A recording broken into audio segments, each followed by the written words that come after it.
सर्वांना सकाळच्या शुभेच्छा. सकाळच्या शुभेच्छाच म्हणेन, कारण मला जी काही झोप लागली होती, जेवल्यानंतर तात्काळ मला झोप लागते. जेवल्यानंतर मी सोफ्यावर तात्काळ बसल्या-बसल्या डुलकी काढतो. कारण की मी रोज पहाटे 4 वाजता उठतो आणि 4 वाजता उठलं तर 4 ते 7, 7:30, 8 पर्यंत मी माझा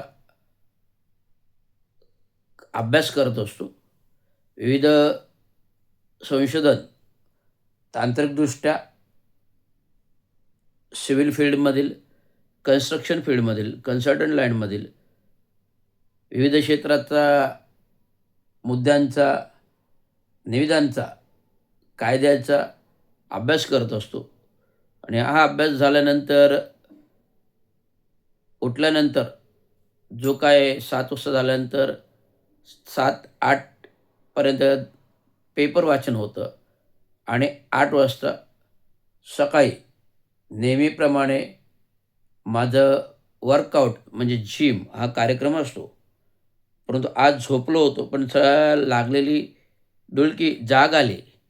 जाग आली तर मला व्हायरल क्लिपमध्ये एक व्हायरल व्हायरस आढळून आला. जो व्हायरस महसूल खात्यातील जमीन घोटाळ्याचा निघाला. तो असा महाराष्ट्र राज्याचे उपमुख्यमंत्री आत्ताचे जे बी-जे-पी सोबत शरद पवार साहेबांचं घड्याळ घेऊन आले. कारण बी-जे-पीकडे त्यावेळेस घड्याळ नव्हतं. म्हणून अजित पवारांना वाटलं, का बरे बी-जे-पीला आपण थोडं घड्याळ देऊन मदत करू. टाईम संपेल, वेळ संपेल, की निवडणुकीला किती कालावधी आहे, 6 महिने राहिले, तर मला मुख्यमंत्री बनवा. मुख्यमंत्री म्हणजे उपमुख्यमंत्री बनवा. उपमुख्यमंत्री बनवलं. अर्थ खातं दिलं. अर्थमंत्र्याचं खातं दिलं. महत्त्वाचं खातं दिलं. कारण की 40 राष्ट्रवादीचे गद्दार आमदार 40 राष्ट्रवादीचे गद्दार आमदार घड्याळ चिन्ह घेऊन हे बी-जे-पीच्या मांडीवर जाऊन बसलं. Tick, tick, tick, tick, tick, tick, tick, tick, tick, tick, tick, tick, tick, tick, tick, tick, tick, tick, tick करत ते अजूनपर्यंत टिक-टिक करतंय. फार धीरगंभीर गोष्ट आहे. राज्याच्या पटलावरील घटनेवर गेल्या वर्षी निवडणुका झाल्या. देशाच्या संसदेच्या, लोकसभेच्या आणि आत्ता 6 महिन्यापूर्वी मागच्या नोव्हेंबरमध्ये निवडणुका झाल्या. आता वर्ष होत आलं.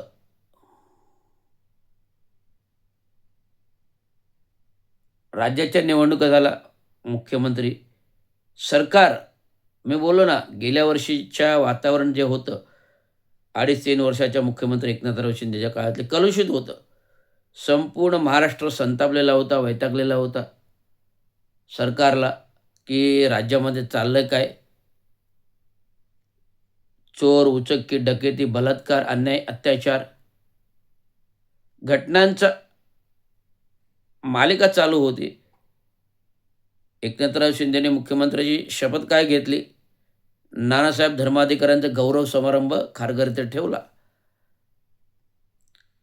जे नानासाहेब धर्माधिकारी नानासाहेब गेले, त्यांचे सुपुत्र आप्पासाहेब धर्माधिकारी प्रवचनकार.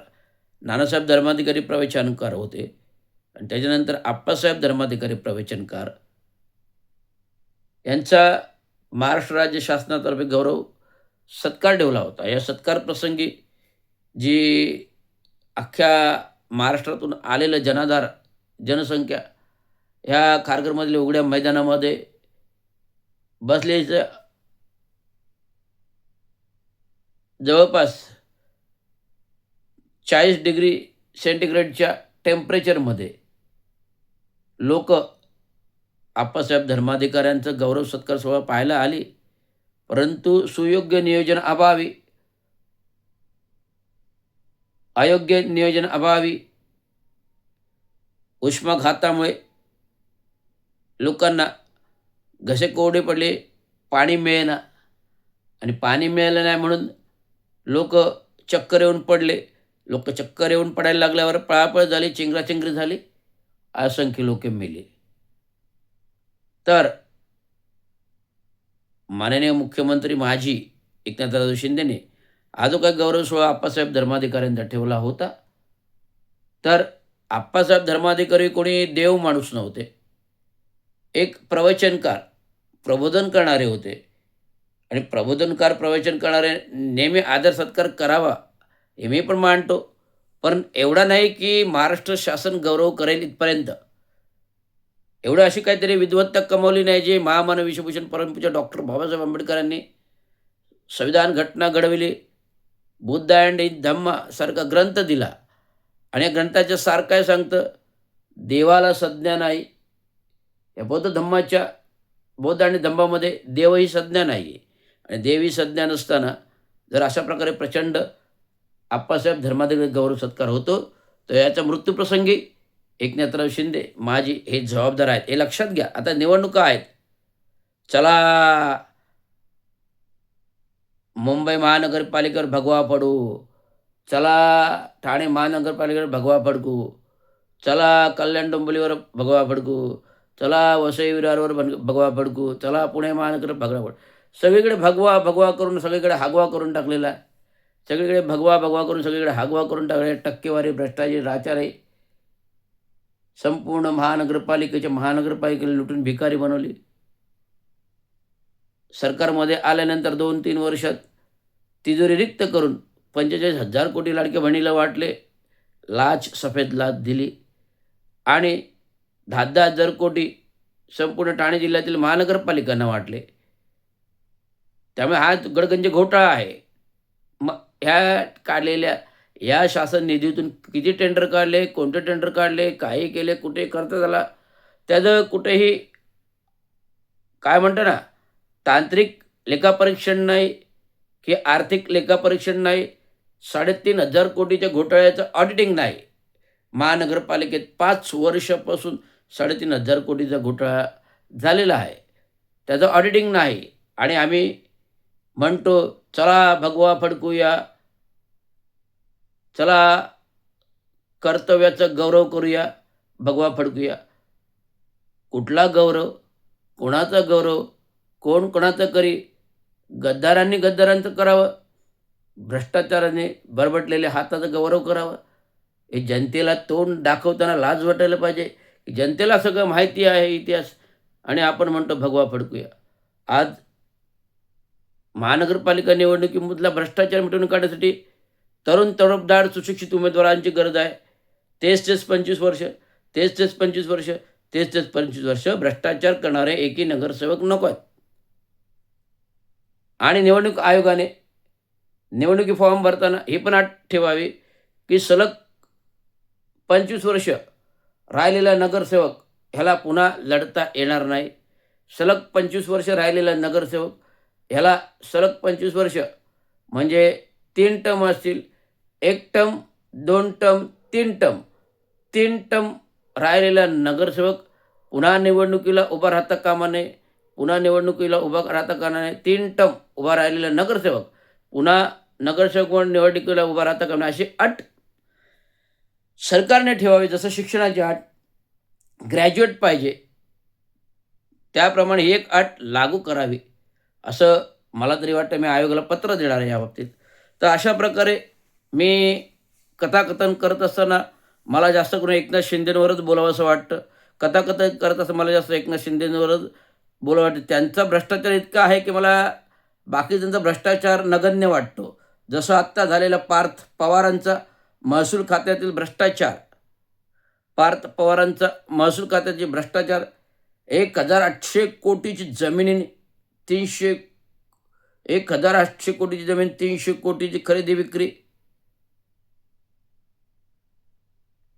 21 कोटी रुपये महसूल बुडीत खात्यात, 21 कोटी महसूल बुडीत खात्यात, 2,100 कोटी महसूल 2100 कोटी महसूल बुडीत काढत. 1800 कोटी म्हणजे 200 म्हणजे 2100 कोटी महसूल बुडीत खातात. 102 कोटी महसूल भरला जातो.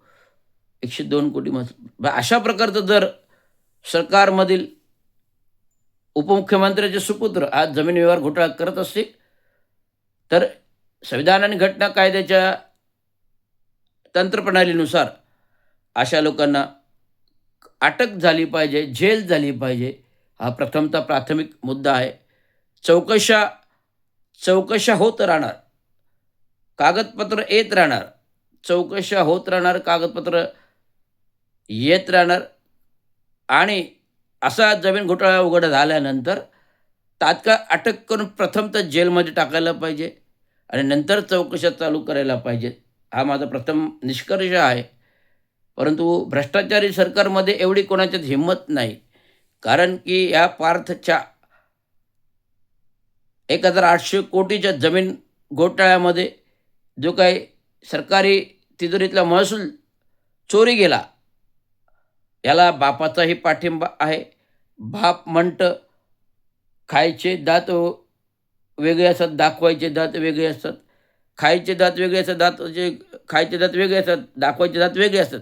त्या प्रकारचा बाप म्हणतो, मला काहीच माहीत नाही, माझा याच्याशी काही संबंध नाही. अरे कोणाला सांगता? कोण कोणाला सांगतं? जनता काही एवढी मूर्ख नाही आहे. सगळी जनता सुशिक्षित आहे. नोकरदार वर्ग असला तरी सुशिक्षित आहे. बिझनेसमन वर्ग असला तरी सगळ्यांना सगळं काही कळतं. त्यांना वाटतं मांजर डोळे मिटून दूध पिते म्हणजे काही कळणार नाही. परंतु सर्वांना सर्व काही कळतं.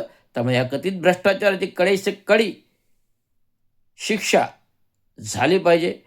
या भ्रष्टाचाराचं कडीची कडी शिक्षा झाली पाहिजे आणि सरकारी तिजोरीचा महसूल जर कोणी बुडत असेल, मी काय म्हटलं असेल, जर महाराष्ट्र शासन नियमावली, संविधान घटना, महाराष्ट्र शासनाच्या शासन नियमावली, संविधान घटना, कायदा, कानून, सेवा शर्ती नियमावली मोडून जर कोणी भ्रष्टाचार करत असेल, तर त्यांच्यावर घोडा लावा. जे घोडे दरवाजात बांधून ठेवलेले आहेत, त्याप्रमाणे डॉक्टर बाबासाहेब आंबेडकर यांनी शिकवलं, एक घोडा म्हणजे पेन आणि कागद. संविधानानुसार पेन जो आहे त्याला घोड्यापेक्षा हॉर्स पॉवरपेक्षा धार आहे. घोड्यापेक्षा पेनाला हॉर्स पॉवरची धार आहे. एकदा तुम्ही कागदावर कायदा कलम रेखाटा, तो माणूस जेलमध्येच गेला पाहिजे. जेलमध्ये असं संविधान एवढं महान कडक कायदा करून देखील देशामध्ये प्रचंड प्रमाणात भ्रष्टाचार बोकाळतो, ही एक शरमेची निंदनीय बाब आहे. एवढंच मला सांगायचं. धन्यवाद. जय भीम, जय महाराष्ट्र, जय हिंद, जय भारत.